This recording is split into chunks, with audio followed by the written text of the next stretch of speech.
as a woman of color, we're often told to be humble, right? We're taught to do and be of service and be humble. But in this instant, it was not about humility. It was about owning my brilliance and speaking that truth. Hi, everyone. Today's episode, I'm interviewing Reema. She's the visionary and founder of the Hira Collective. This conversation was really interesting. We talk about ancestral roots and how it connects to wellness, how finding your own voice, your own authenticity, and falling deeply in love with yourself is really important in your wellness journey, especially when you feel disconnected and displaced. So let's get started. Hi, everyone, and welcome to another episode of From a Full Cup. I am so excited to have with me today Reema. Reema is the visionary and founder of the Hira Collective. Reema, welcome to the show. Okay, thank you. So, Reema, before we get started, maybe tell us a little bit about what is the Hira Collective? Yeah, great question. I love talking about this. My little baby right now. So the Hira Collective is an online booking platform, vetted, holistic, and wellness practitioners. So we've got anything from Reiki practitioners, energetic healing, meditation, money mindset coaches, business coaches. We have over 50 practitioners currently on the platform, and we continue to onboard more practitioners every day. So it's both simultaneously an online booking platform, but it's also a community of practitioners. So on the other end, we also are a very rich community of practitioners who support each other, who help each other. We have co-working sessions and business connections, and just to really, really empower and uplift each other as we climb.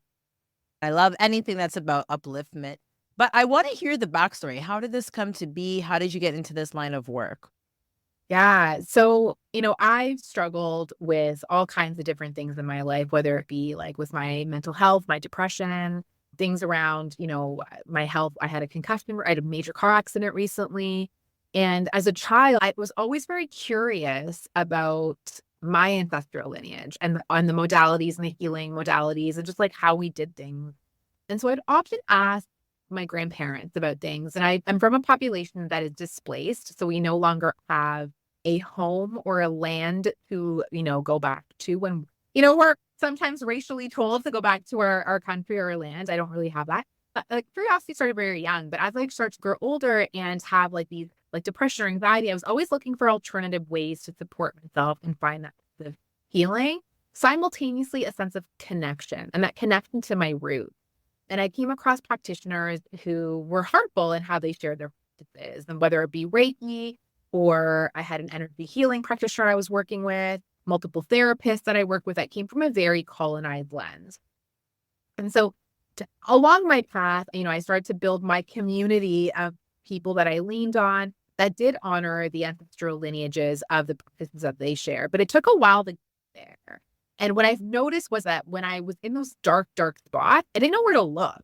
Like, where do I look for somebody? And so I really kind of built the Hero Collective for that version of me back then that needed it. But they are able to go on the platform, they're able to search by modality, ailment, or symptom, and have the agency and the empowerment to choose a practitioner that best aligned with them. And the fact that all the practitioners are vetted also like give me the comfort that folks who are accessing support from the Hira Collective, they can trust that all the practitioners are aligned with honoring those ancestral lineages, not from a form of colonization or harm, but to support not just our healing, but honoring those lineages of the practices that they're sharing. Yeah, no, I think that's really interesting. And I'm sorry that you kind of, you've had these harmful experiences because it's really frustrating when you are seeking healing or you're seeking restoration, you're seeking to improve your own well-being. And then the treatment that you encounter or the practitioner who's delivering the treatment delivers it in a harmful way. So you end up worse off for it. And that can obviously prevent a lot of people from moving forward again, right? From wanting to trust that that something is out there that would work for them. So I'm glad that you were able to still honor your intuition and keep searching, and that you were able to find modalities and practitioners that were in alignment for what you needed and that what would give you what you needed to kind of get to the next step. And, you shared a little bit about some of the hardships that you've gone through, but this podcast is all about disruptive wellness. And for me, disruptive wellness at the heart of it is, how do you own your own wellness? What do you want? How do you want to feel? And then how do you express those two things? So when you reflect on your life experiences, what are some of those moments that have really challenged your well-being? And then what was that conversation like internally to say, I don't like this. I know what I want and it's XYZ. How did you have that conversation with yourself? And like, what's a lesson you learned along the way? Yeah. One thing that I just want to share is like a quote that someone said to me the other day that for me embodies all of this. It's, anytime that we have a material breakdown, there's always a spiritual breakthrough. And I think for me, that's kind of like what led me to even creating the Hira Collective or pushed me to continue to seek those practitioners to support because I knew that it couldn't just be the doctor or this like Western form of medicine, right? And so those moments that I've kind of had that internal dialogue, one of them was most recently in the last year and a half, I was in a really a toxic workplace environment. And my manager treated me like, and would say things like I wasn't a leader, would tell me things that I didn't know what I was doing, would, crush my sense of being and like, treating me very poorly. And what that forced me to do was actually dig my heels and and own my brilliance. It actually forced me to actually be like, no, I'm brilliant. As a woman of color, we're often told to be humble, right? With our brilliance, we're taught to do and be of service and be humble. But in this instant, it was not about humility. It was about owning my brilliance and speaking that truth. And I think that for me was a real strong form of wellness and owning my wellness because it was owning how I deserve to be treated. And then also taking control of like how much I love myself and falling deeply, deeply, deeply in love with the being that I was because I was forced to combat these comments that were coming at me that I know weren't true and how I was being treated. And so that situation has really unraveled a evolution of my relationship with myself and what I will and will not tolerate. I meditate and I do all these like beautiful things that are so sacred to me in the rituals that I do. But now I do them from a place of not needing to come back to myself, but admitting and owning that I'm already this beautiful human that exists and I won't tolerate or take any comment otherwise. That's not to say that I think I'm perfect.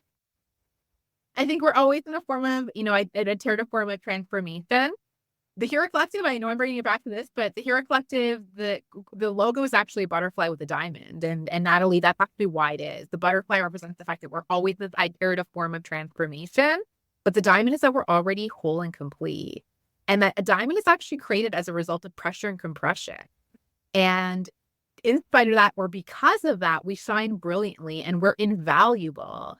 Unfortunately, however, diamonds are also found in the back of violence and harm and colonization. And so it's also reclaiming that value, reclaiming that worth, and reclaiming that, and owning and that truth and that reconciliation of the harm and violence that exists on the backs of bodies to that take advantage of this value of human beings, right? So I find that as I've evolved, so has this brand or this company, the Hira Collective, and totally completely reflects how I see myself and how I see the human existence, both individually and collectively. I love when there's deeper meaning behind things. And I love that your personal journey, how it's reflected in this business that you're now creating. And I think something you said is so important about knowing the inherent value that you have as a person, right? Not because of your role, not because of your contributions, not because of your title, but because you are a human being on this planet, there is already value and worth within you. But do you identify that for yourself? And if you identify it, how do you allow other people to treat you? How do you allow other people to communicate with you? Is it to uphold that same identity that you have for yourself? Or is it to tear you down, right? Because there's a lot of people who have maybe they have this version of self-love, but then if you allow people to stomp all over you, to mistreat you, to abuse you, then it means you aren't actually upholding your worth to the same level that you think you are. That's like a really important distinction. And I'm really happy that you explained that. And you talk about ancestral roots. In what ways do you believe that reconnecting with ancestral roots can positively impact our present day experiences and wellness? I think that we're in an epidemic of loneliness because we've really disconnected, not just from each other, but from the realm of understanding that we're not connected, right? And I think in every culture, religion, ways of being and understanding the world, there's always a sense of connection or community that we've lost, right? And so for me, and this is the quote I use all the time, that really has helped me kind of continue along my journey and knowing that I'm not alone is Maya Angelou says, I stand as one and I come as 10,000. And for me, that really helps me feel protected. It gives me this sense of like, release. It gives me the sense of like the magic that I bring to every space, conversation, lesson, whatever it is. It's not just me. It's the thousands of voices and spirits that live in me, with me, and are along with me. And that's where the humility is for me. It's that it's not that I am this like, giver of whatever. It's that as a result of the 10,000 folks behind me with me, right? The spirits with me. And I think for me, that's why I think the ancestral root is so important because on one end, it allows us to reconnect to that sense of collectivism, that sense of connection.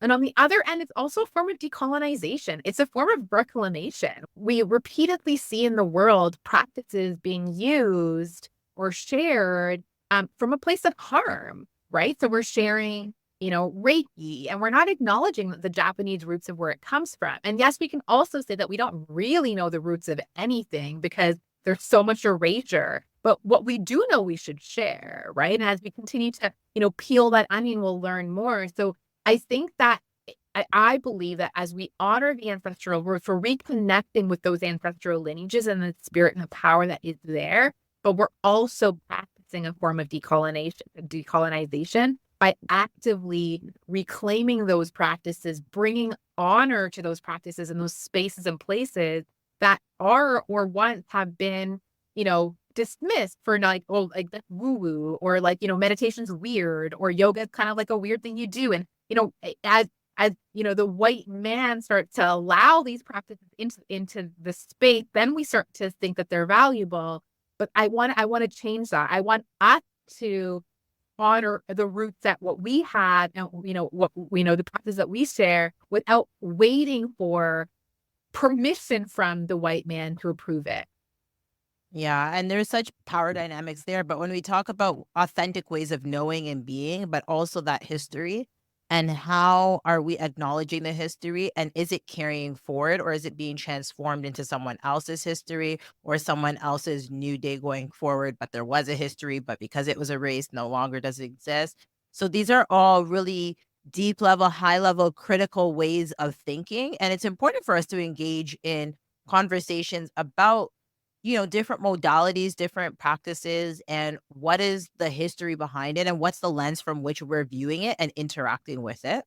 And I'm curious to know, maybe from your personal experience, are there any specific practices or rituals from your ancestral heritage that you found particularly transformative or healing or empowering in your own wellness journey?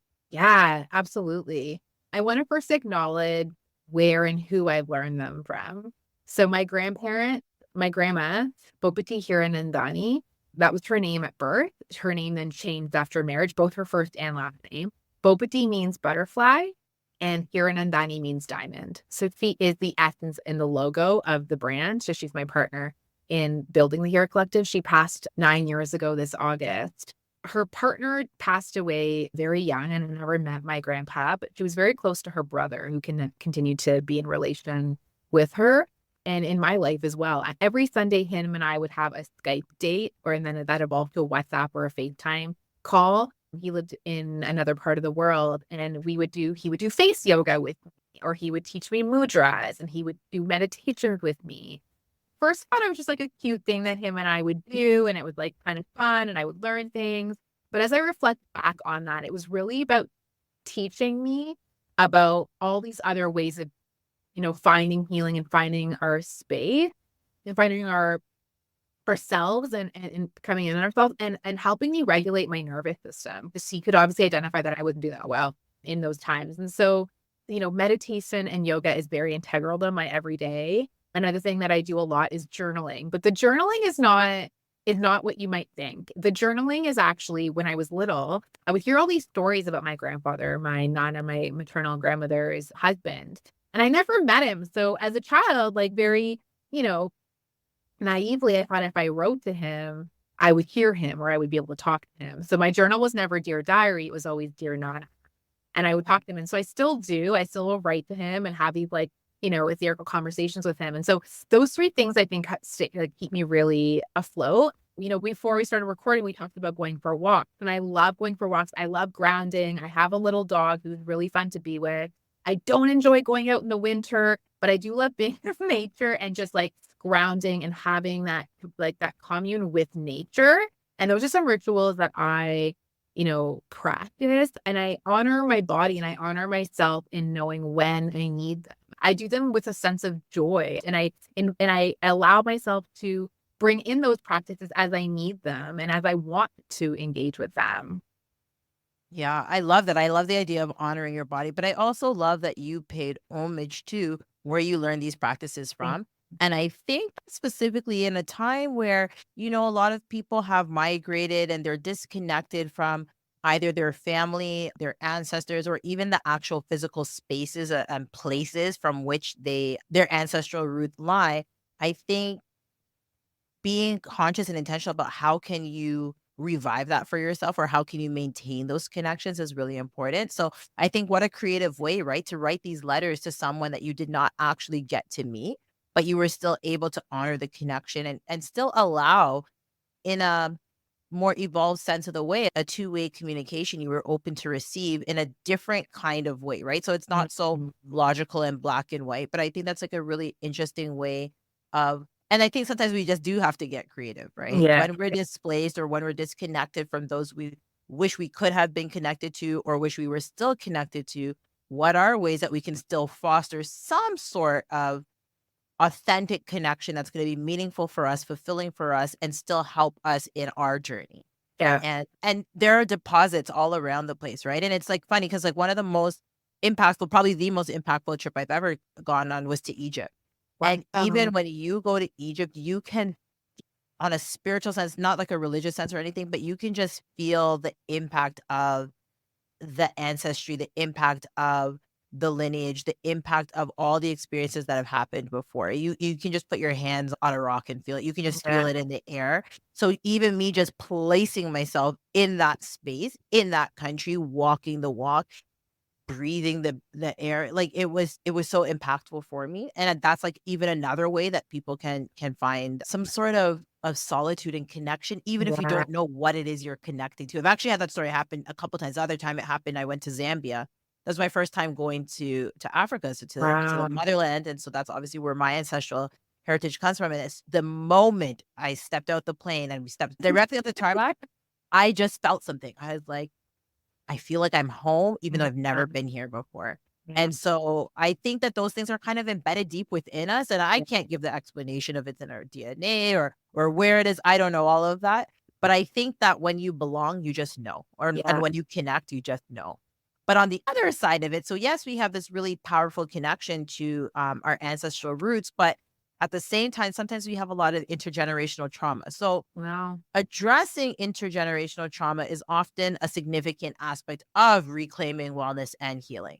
So I'm just curious, have you had to navigate that in your own journey and or what advice would you give to someone who's in a similar path?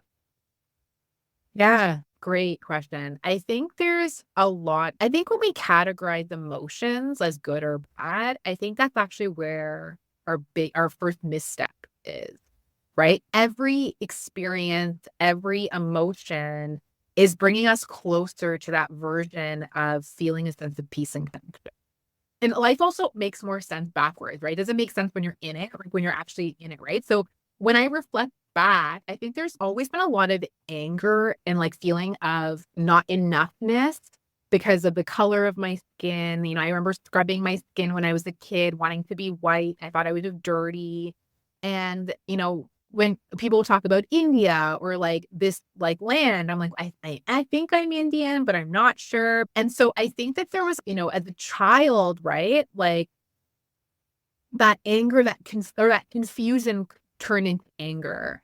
And I think I just needed to experience what anger looked like in different spaces. For me, I think, what's happening current day when we know the current conversations that we have access to, we do have around, this slavery or, what's happening with the displacement of Palestinians.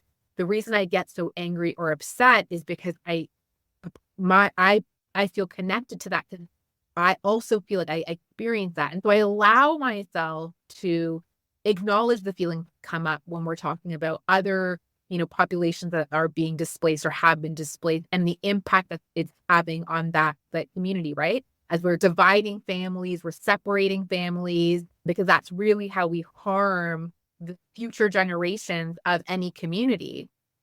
And so my advice would be to allow yourself to experience all those emotions and then take those emotions, work through those, and then transmute that into now what do I do with that to uplift, right? Because if we can't just stay in anger as well, and there's almost like a hierarchy of emotions. So if I'm working through this one, how do I move up to this emotion? And then we can't go from anger to joy, right? We have to go from anger to then maybe we go to a sense of disassociation even, and maybe that takes us to I don't know all the layers, but we have to allow those steps to take place so that we can then come to resolve that and transmute that to something else, and then find your people to do that with, right? Spewing on anger on other people is only making the world a worse place. I don't think that's gonna create a more harmonious, place, but find the people that you can connect with, where you can have those honest conversations, where you can call each other in and out.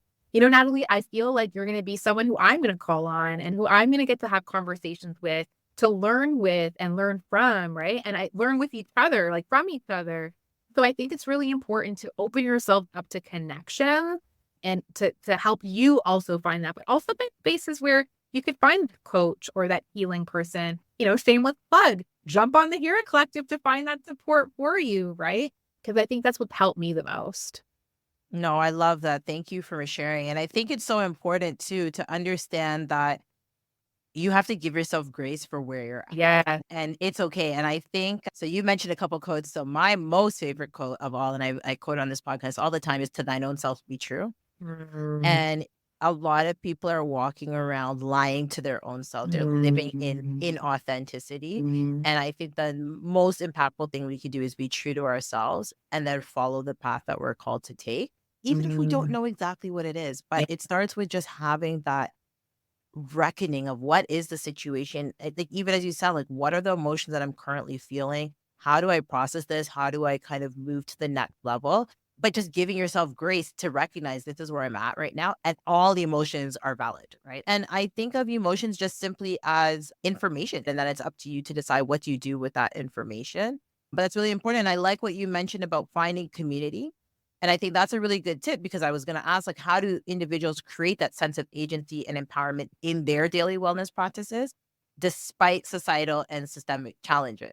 So community is one of those for sure, because if you are in spaces where you don't feel safe or you don't feel acknowledged or you don't feel seen or valued, but if you can find spaces where you do feel that, then you can be feel more empowered to kind of make a difference and to honor your own calling. But are there any other suggestions? So I wanted to actually go back a little bit what you said about community. And for me, I really lacked that, and I felt very misunderstood. I felt very disconnected. I didn't uphold the ways of code switching or, my proximity to whiteness, um, as many others in my family did.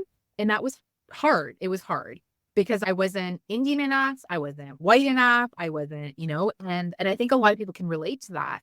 But I also, I was writing to my grandpa who's dead and I never met, right? So I had all these like, I collected rocks, right? Like I was a unique child. And so as I grew up, it was just really hard for me to find my people and find community. And like I said, I felt really misunderstood. So I wanna acknowledge all those folks out there who feel like, "Well, okay, you want me to have community, but, like, where am I gonna start looking for that community?"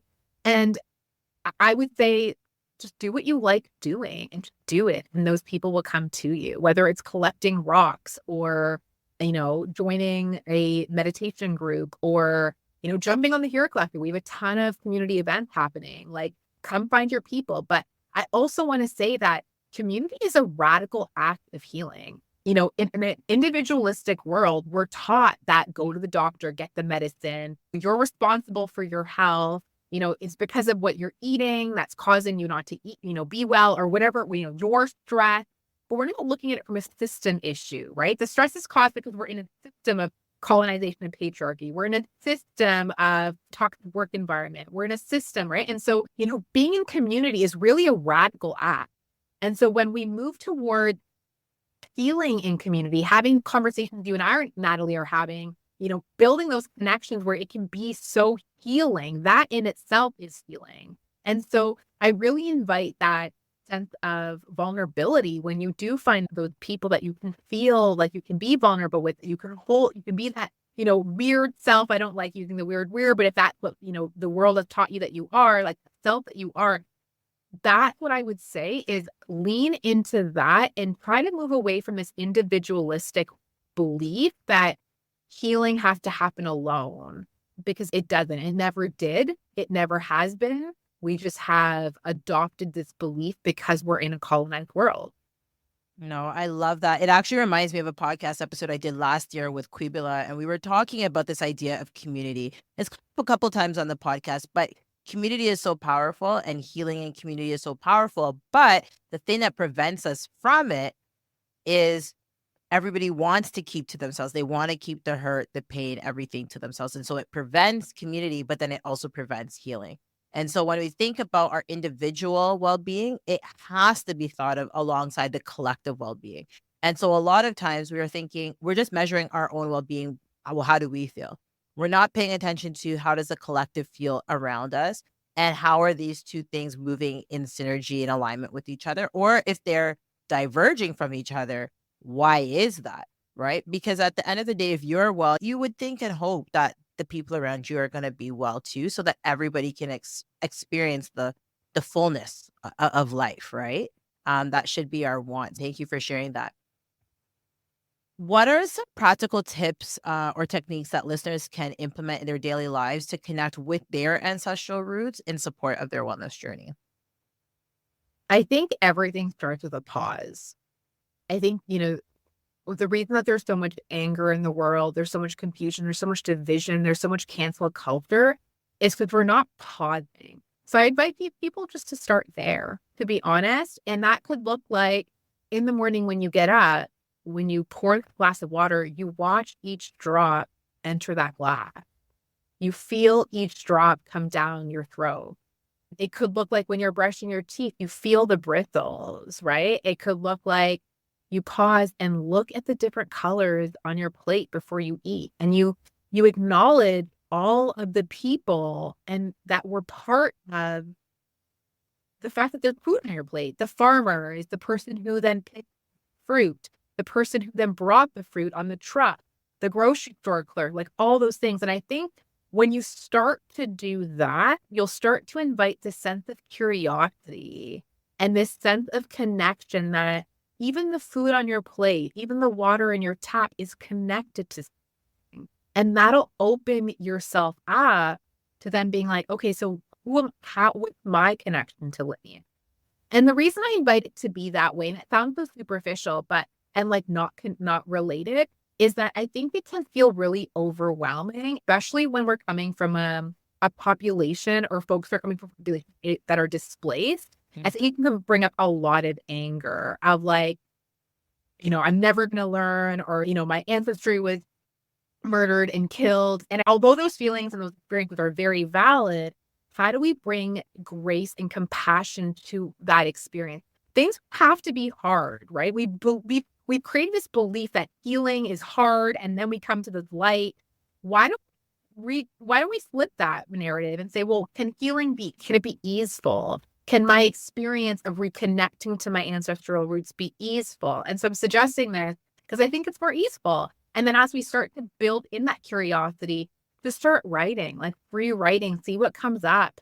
See if there's people in your community that, look like you, are part of the same ancestral lineage as you, that you can connect with, and learning about them. And that might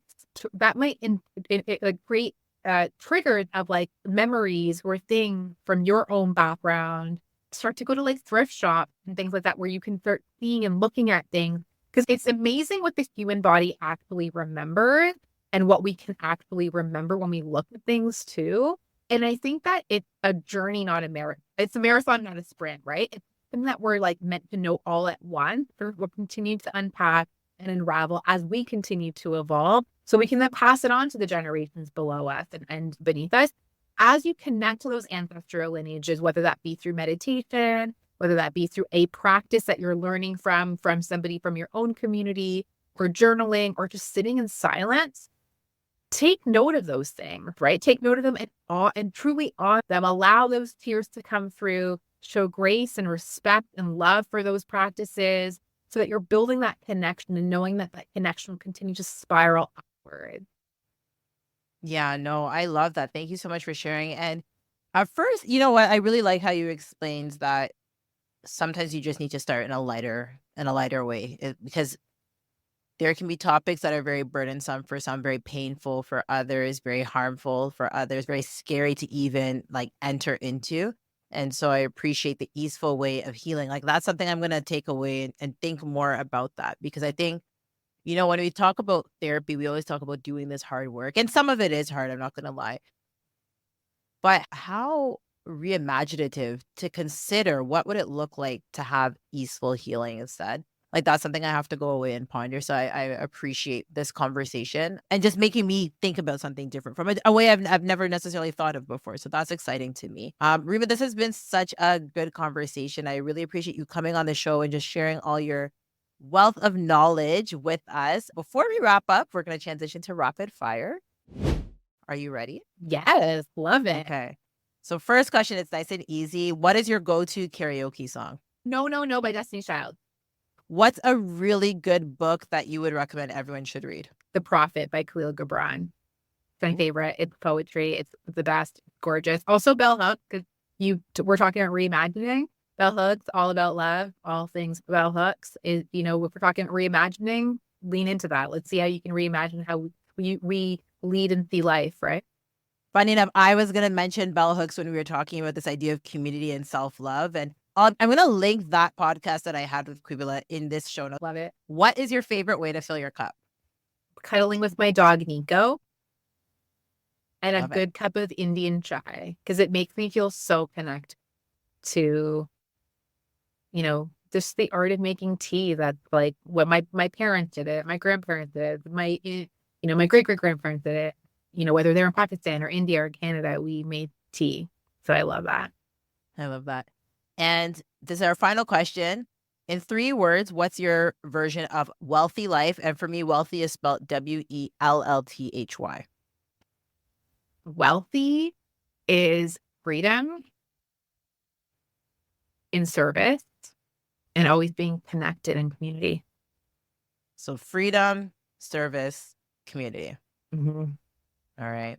Again, Reema, thank you so much for coming on the show. I'd love for you to tell the listeners how can they learn more about you and your work and stay connected to you. Yeah, absolutely. So the website is www.the Collective, Hira spelled HIRA, collective.com. You can also find us on Instagram. It's the same handle, the Hira Collective. And we'd love to have you join our community. Awesome. All of Reema's information will be in the show notes. And to listeners, continue to serve yourself, your loved ones, and your communities from a full cup.